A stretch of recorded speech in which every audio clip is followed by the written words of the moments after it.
Good morning, everyone, and thank you for giving me the opportunity to be able to come and talk to you about Pilgrims Friends Society this morning, the charity that I work for, and I'll explain my role in that society a little later on. But first of all, let me just say that Gary is not stood here at my shoulder as a bouncer or a bodyguard of any description. If anything, think of him at this precise moment as a microphone stand. But he has actually come along this morning to help me and to do some input, particularly when we get to talking about volunteering, which is I manage it and he does it. That's sort of the way it goes. So, he's probably better That's my number one fan.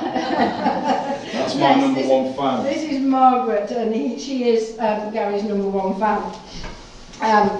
And so, first of all, I'm going to be talking about a little bit about Pilgrim Friends Society itself and their ethos of fulfilled living in later life. Now, the Pilgrims Friends Society had its beginnings over 200 years ago. Maureen told me this morning it's about 215. And it was started by a group of Christians who met in a prayer group just in somebody's front room, and they studied the scriptures and they prayed, and they felt led to make some provision for the elderly. At that time there was no social security, there was no government pension scheme, you got nothing basically. And so they started by providing pensions, and it grew from there. These people weren't massively wealthy people who threw money at the problem. They went round building the whole ethos and encouraging others to join.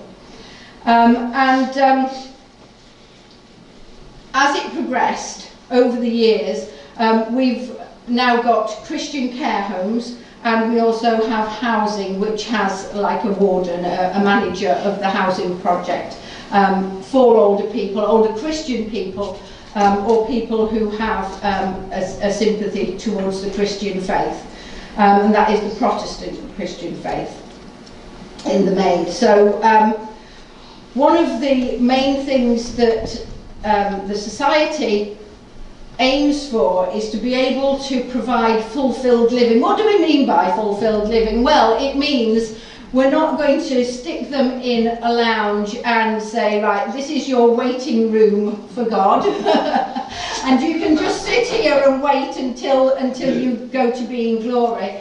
What we want to do is to provide the opportunity for all those people that come to live with us with an opportunity to carry on fulfilling their mission in life, their meaning, still having purpose and meaning in their lives as they get older.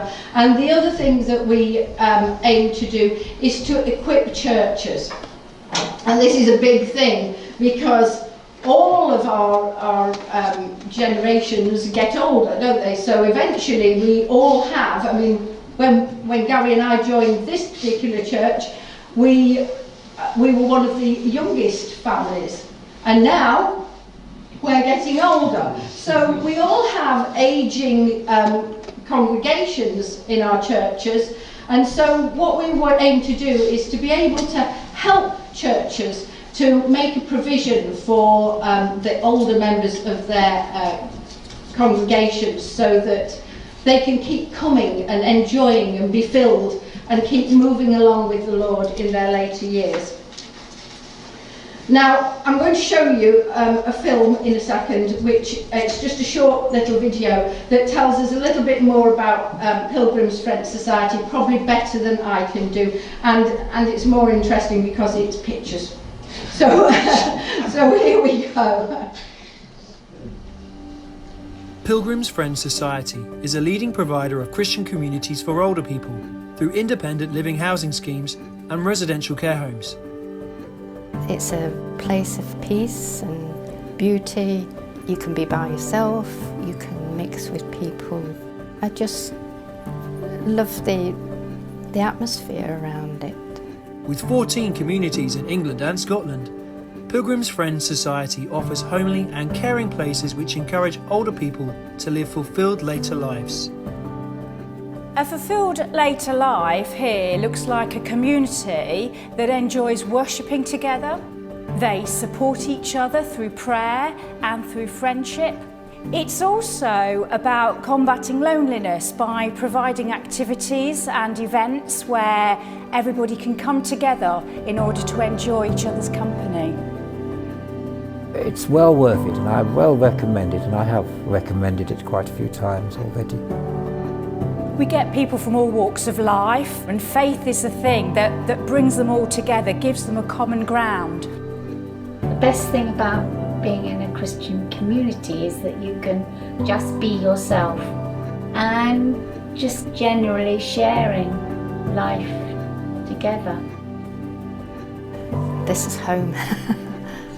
Absolutely perfect.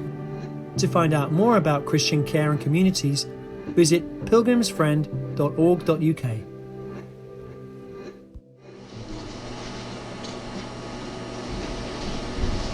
Right, so our faith is at the heart of all that we do in our homes and housing projects, but I work in our Evington home in Leicester, and so that is where I know most about. Care is something we believe that is done together. That it creates space and opportunity for a peaceful but yet still stimulating life, which is in a safe and secure environment and a Christian community. All of our homes are committed to creating an atmosphere of life and activity. So we provide lots and lots of different activities, and where possible we try to bring in some of our Christian faith and ethos. Our faith is at the heart of everything that we do, and we want to support older Christians to be able to carry on their walk through their Christian lives right through to the end, and being in a home such as ours where everything revolves around their Christian faith. We have devotions in the mornings, we have Sunday services which Gary will be leading later in the Evington home, and we provide lots of activities. We provide varied activities that cover everybody's sort of choices. We want to make sure that everybody has the ability and choice to do something to keep them active, to keep them engaged, and particularly to keep them involved with their faith. And age is no limit to learning with new things and making new friends. And in fact, on Friday, we did something completely new for us. We had a lady come from the Curve Theatre. And this is one of the great things, because we can still get involved in the wider community, and sometimes that just means bringing them into us. But she came to do a seated dance workshop, which everyone was rather intrigued about, so we had a good turnout, because everybody wanted to know what the dickens was going to be going on. So we did a seated dance, but from doing that workshop, I can now look at, because they all really enjoyed it, I can now look at changing that activity slightly to be a more Christian activity. A lot of our family members, as we call them, residents, like only to do activities that are based in their Christian faith. But seated dance can be seated flag worship. We don't have to do seated dance to a 60s rock and roll track. We can do it to Christian worship music. So from there we can build and we can alter to make these activities more appropriate for those that are around living in the home. And so we encourage everyone who comes to live with us to try out new things. They don't always like them, but they have the choice to not do them. And that's the big thing. We can have the choice, and that's, you know, a great thing, because a lot of people think that when they go into a home, that's it, that's the end. They get told when to go to bed, when to get up, when to have lunch, and they have no choice. So this is giving a fulfilled life. It is about giving them the choice, giving them the ability to choose and have some measure of choice about what they do and when they do it and where they do it. And the fact that that we have this, the faith at the heart of all of that we do, we have a lady who made us a bespoke concept of care, and it's named The Way We Care, and this is used throughout all of the housing projects and homes that are part of the Pilgrims Friends Society. So I'm going to show you a short video about this, because again, did I forget? Did I go on to that? No, I haven't moved on, have I? Sorry about that. This will again show you better than I can explain exactly what that means.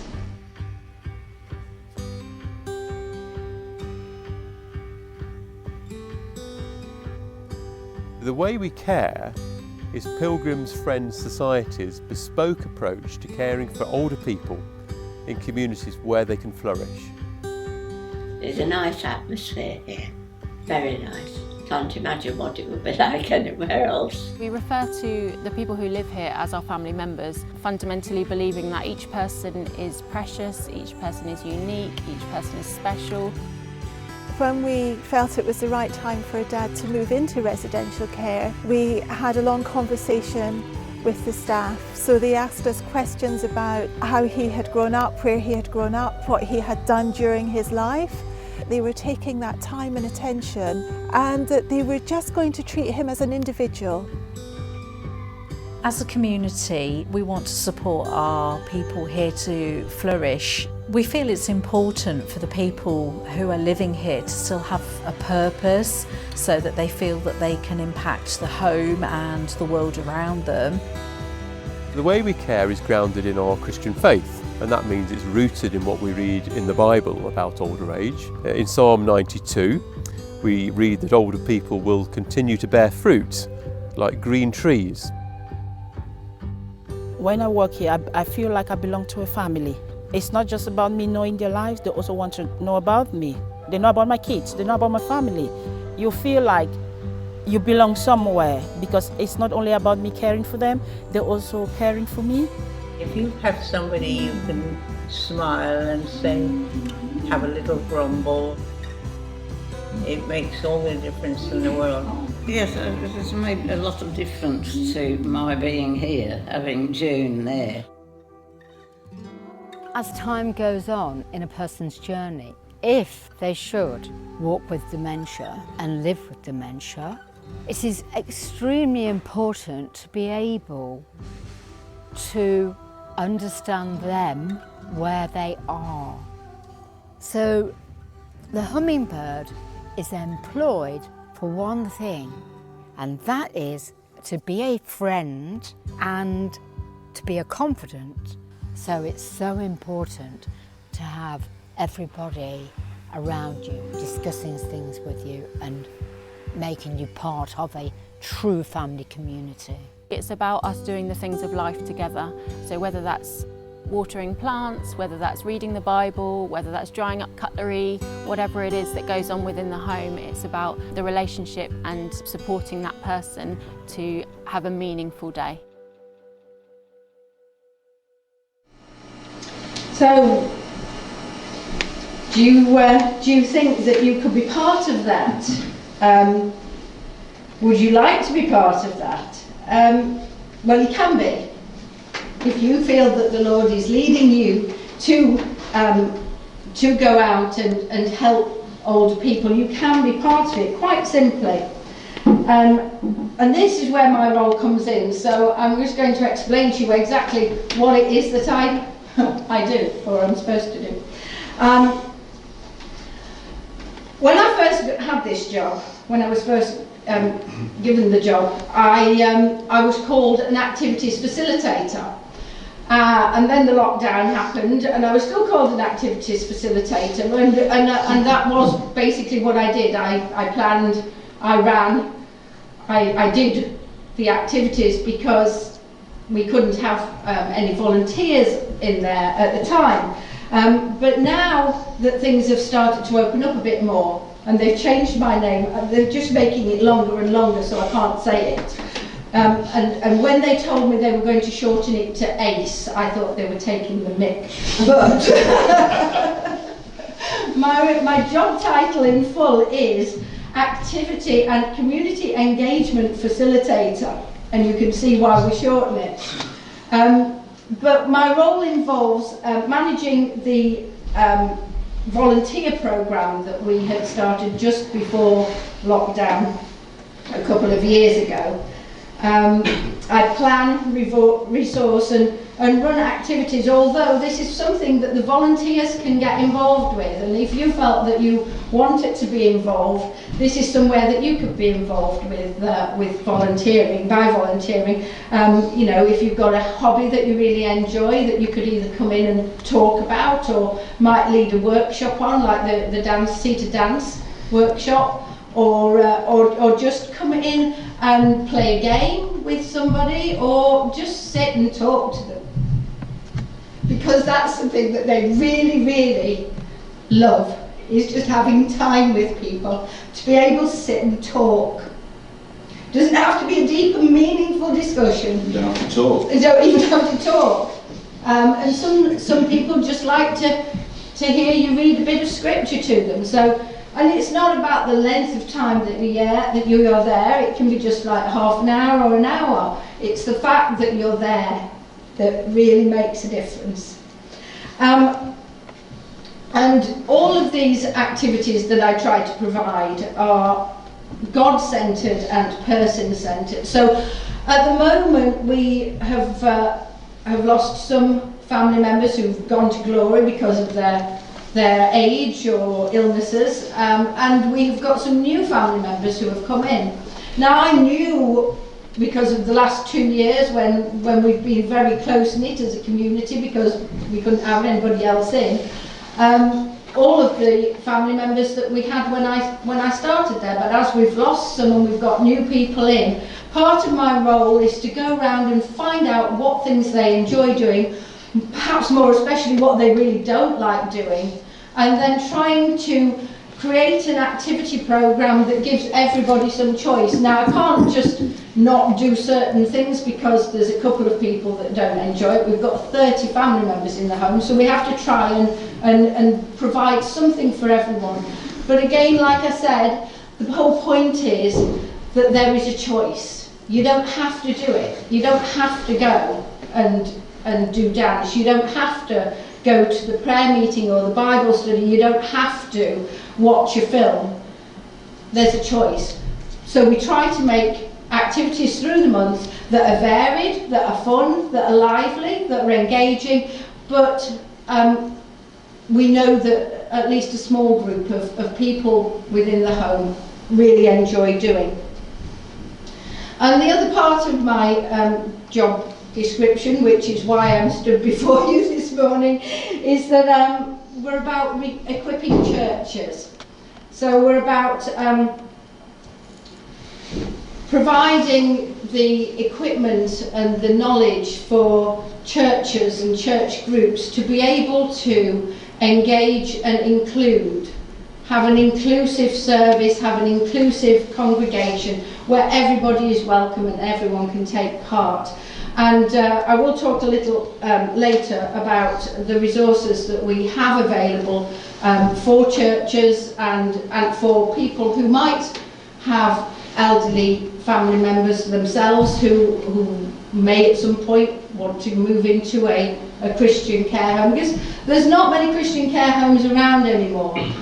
So it might not be for your elderly relative. They may not have a faith.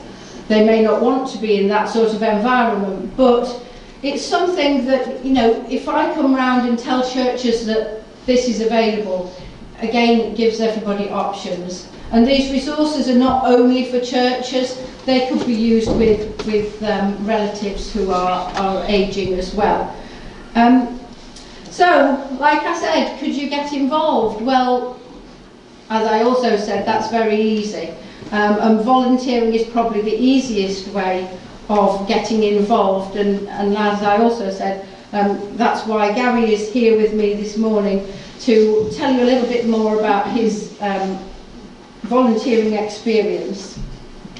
Go for it. Volunteering, right? I want to talk to people. I know all of you in this room, but I don't know your lives individually to what you really would like to do in your life. I want to talk to people about when I first went in to volunteer, I was scared to death. I said to Andy this morning, it was like when I went to Ashmount. If I'd have got to go into Ashmount, the disabled school, on my own, I couldn't have done it.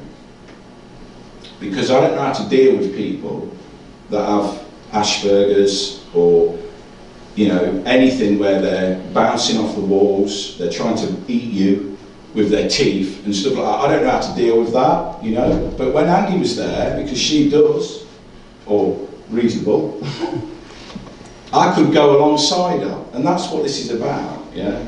No one's going to tell you to go into the home and just get on with it. The first time I ever went in there, someone with dementia was saying stuff and trying to talk to me and being loud and shouting at me, and I was like, wow, I'll just have a cream cake, I don't really know what I'm doing.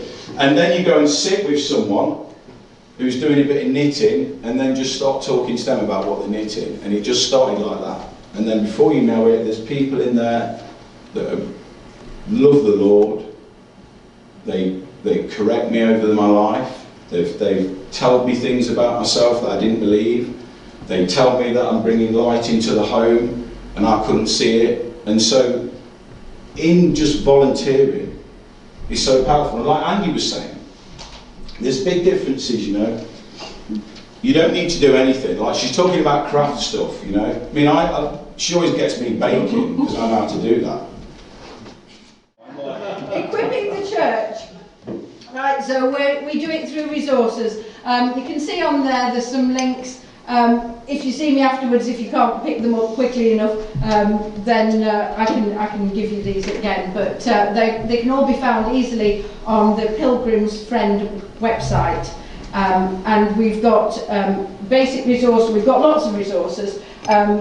We've got now this sort of resource that are actual activity resources. We've got like texture mats that you can twiddle mats, whatever you want to call them, in various with various titles like joy and birthday and things like that.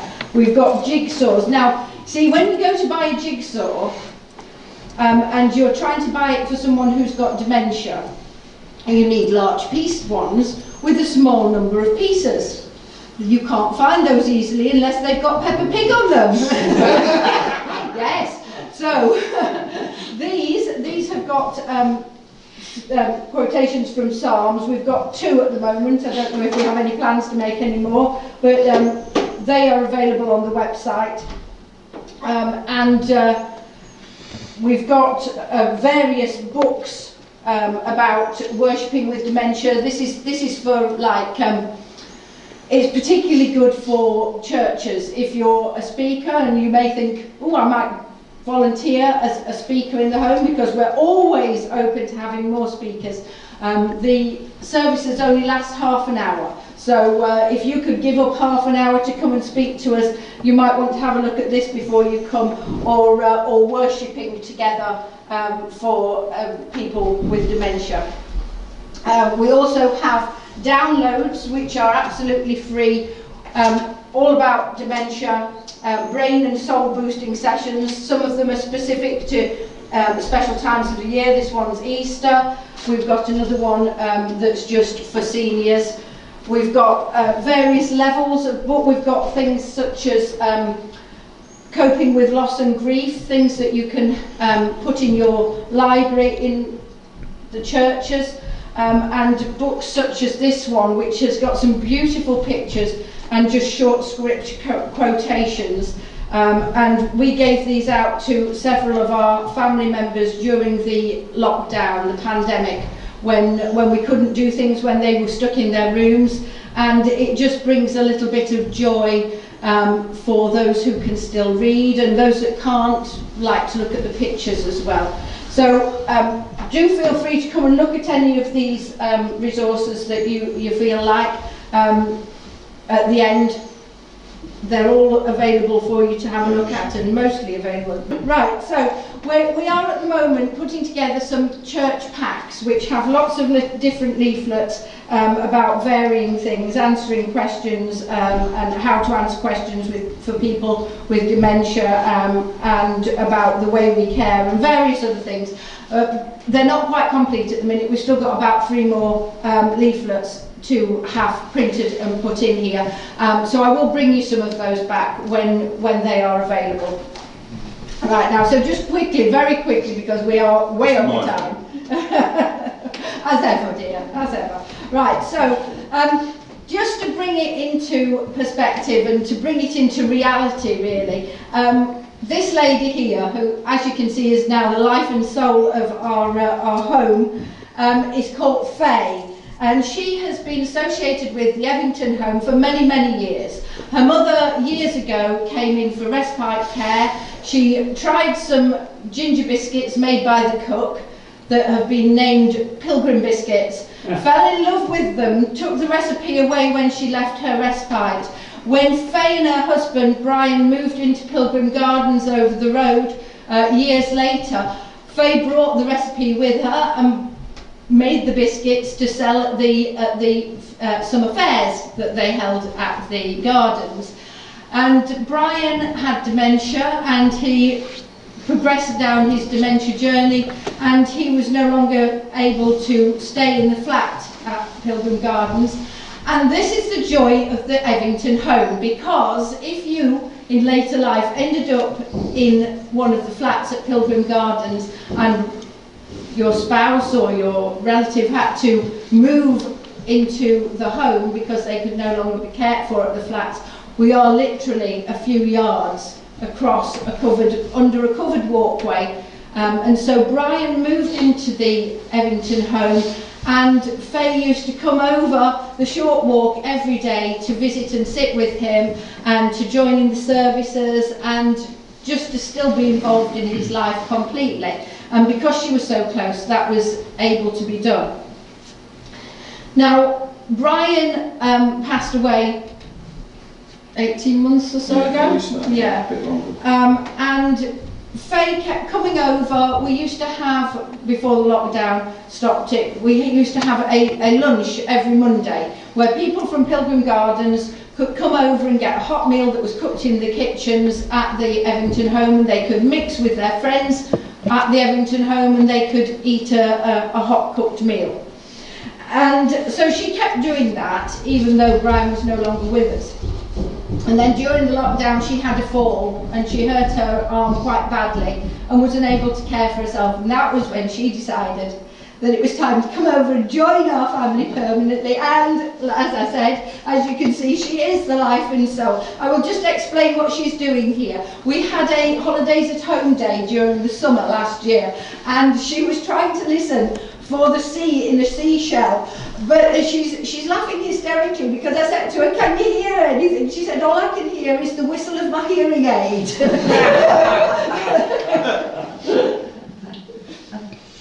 So if you want to keep in touch and you don't want to actually volunteer yet, but you'd still like to keep in touch and find out what's going on with Pilgrim Friends Society, you can sign up and get regular news and prayer updates.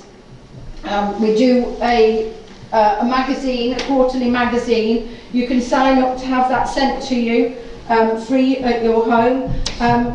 I do if you wanted to know specifically about what's going on at the Evington home, I do a monthly newsletter that has lots of pictures and things about what we're doing there and what we're going to be doing on the back. So if you want to sign up for that, that's a different email address, but you contact me directly. And there's also, you can sign up for PSF monthly emails. Sorry, there we go. And that is the one for signing up for everything except the Evington newsletter.